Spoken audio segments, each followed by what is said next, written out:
In 1929, while families lost everything overnight, one man walked away with $50 million. In 1987, on a single day when the market plunged 23%, one trader made $100 million before lunch.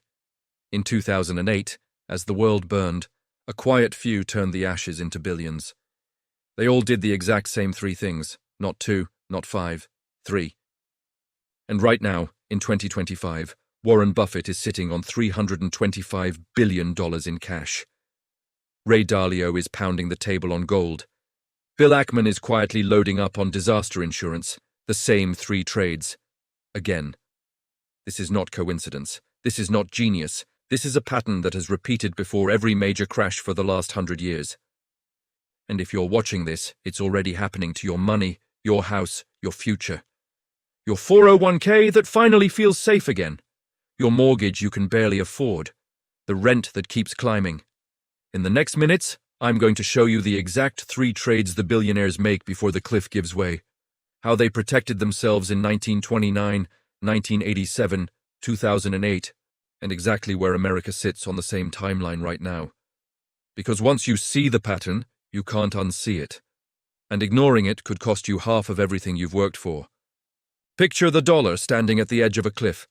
Markets at all-time highs, everyone cheering. And a handful of quiet billionaires, walking backward, away from the edge. They don't scream warnings. They don't short everything at once.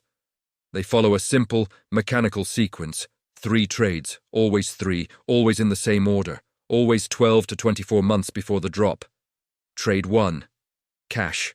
They sell stocks, bonds, real estate, whatever is overpriced, and pile into cold, hard cash. Not because they hate money, because they know the first rule of every crash.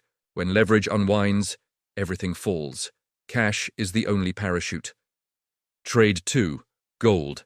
Cash keeps you alive, but the Fed will print trillions to stop the bleeding. Printing destroys the dollar. Gold doesn't care what the printer says. It just sits there, 5,000 years old, watching currencies come and go. Trade 3. Volatility. This is the profit trade. Puts, credit default swaps, VIX calls, whatever instrument explodes when panic hits. They pay a premium for years, then collect life-changing money in weeks. Protection, preservation, profit. 3 moves that answer every phase of the coming storm. 1 shields you from the fall. 1 shields your purchasing power when the rescue helicopters drop freshly printed cash. 1 turns the crash itself into your personal windfall. This isn't theory. This is the exact playbook used before 1929, 1987, 2008. And the strangest part? The billionaires don't even talk to each other. They just see the same unsustainable math and execute the same 3 steps. You're about to watch it happen in slow motion across a century. And when it's over, you'll know exactly where your money is in this cycle right now. Summer 1929. Manhattan hums like a fever dream. Shoeshine boys give stock tips. Margin debt hits levels never seen before or since. Joseph Kennedy sits in his office listening. One day a boy shines his shoes and brags about his hot tips. Kennedy sells everything. By September, he is almost entirely in cash. 7 weeks later, Black Thursday rips the market in half. While neighbors jump from windows, Kennedy's fortune is untouched. Then he shorts the survivors. Then he quietly loads physical gold before Roosevelt revalues it 69% higher. Result, $50 million richer while America starves.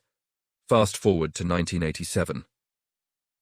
Paul Tudor Jones watches the same movie on fast forward, valuations screaming, computers now doing the buying, margin exploding. He writes his investors, October crash coming. They laugh. He raises cash anyway, buys gold at 300 an ounce, loads up on put options that cost millions in premium. October 19th arrives. The Dow falls 508 points in hours. Gold spikes.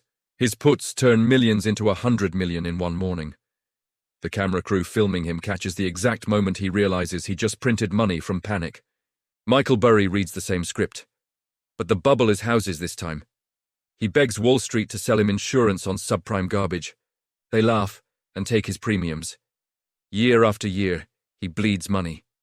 Investors scream for his head. Then, 2007. Defaults begin. His swaps go from trash to treasure. $700 million profit for a tiny fund. John Paulson scales it to $20 billion.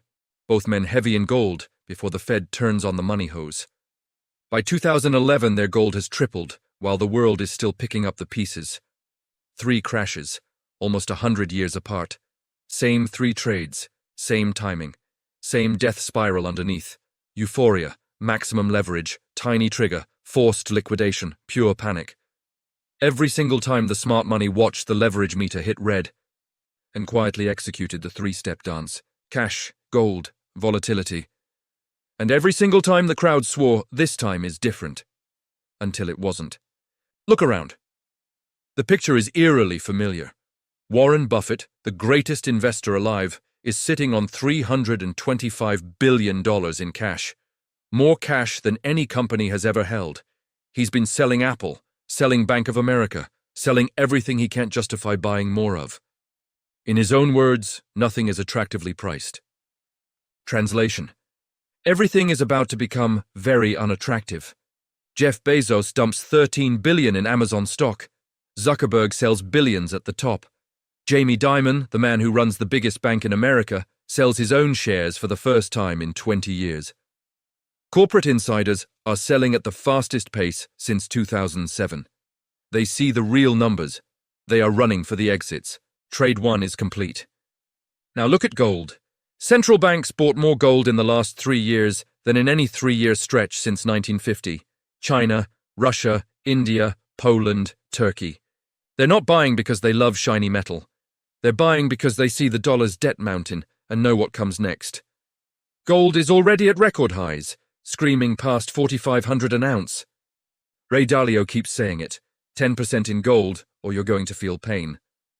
Stanley Druckenmiller owns it, Paul Tudor Jones owns it. Trade 2 is accelerating in plain sight. And Trade 3? The quiet bets are being placed right now. The cost to insure commercial real estate bonds has tripled since 2021. Office buildings half empty forever. Trillions in loans coming due at triple the interest rate. The math is worse than subprime ever was. Someone is buying those insurance contracts by the billions. Put options on the S&P and Nasdaq are stacking up for late 2025 and 2026 expirations. The put-call ratio just flipped. VIX calls are being scooped like 2008 all over again. Bill Ackman is talking openly about the big hedge. The volatility trade is live. We are exactly where Kennedy was in the summer of 1929, where Tudor Jones was in August 1987, where Burry and Paulson were in 2006-2007. Late-stage positioning, 12 to 18 months from the edge. Your house, your retirement, your paycheck, everything priced in today's dollars is walking the same plank. The edge is closer than it looks, late 2025, maybe early 2026.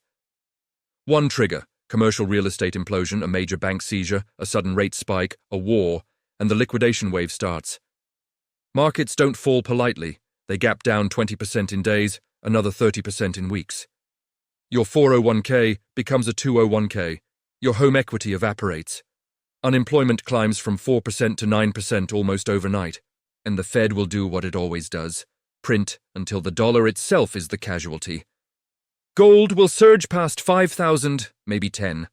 Those who own it will still buy groceries. Those who don't will watch their cash shrink every trip to the store. But the real story isn't the crash. The real story is what happens at maximum fear when the last headline screams the end of the world. That's the unspoken fourth trade. Kennedy bought America for pennies in the 1930s. Buffett bought Goldman and Bank of America at the 2009 bottom. They only could because they had dry powder from the first 3 trades. You don't need billions to follow a simpler version. Raise cash now. Even 30% of your portfolio buys you survival and opportunity. Own real gold, 5 to 10% is enough to keep your purchasing power alive. Buy cheap insurance, a few percent in long-dated SPY puts, or a gold ETF with leverage. You'll pay for it. You'll hate watching it decay if the market levitates longer. But when the avalanche hits, that insurance becomes a fortune. Most won't. Most will ride the elevator all the way down, repeating the same 4 words every crash hears. This time is different. It never is. The pattern has played 4 times in 100 years. 1929, 1987, 2008, and right now, in front of your eyes, 2025. The billionaires have already made their 3 trades. Your savings, your house, your family's future are still standing at the edge with everyone else. You now know exactly what they know. The only question left is what you're going to do before the floor drops out. Choose.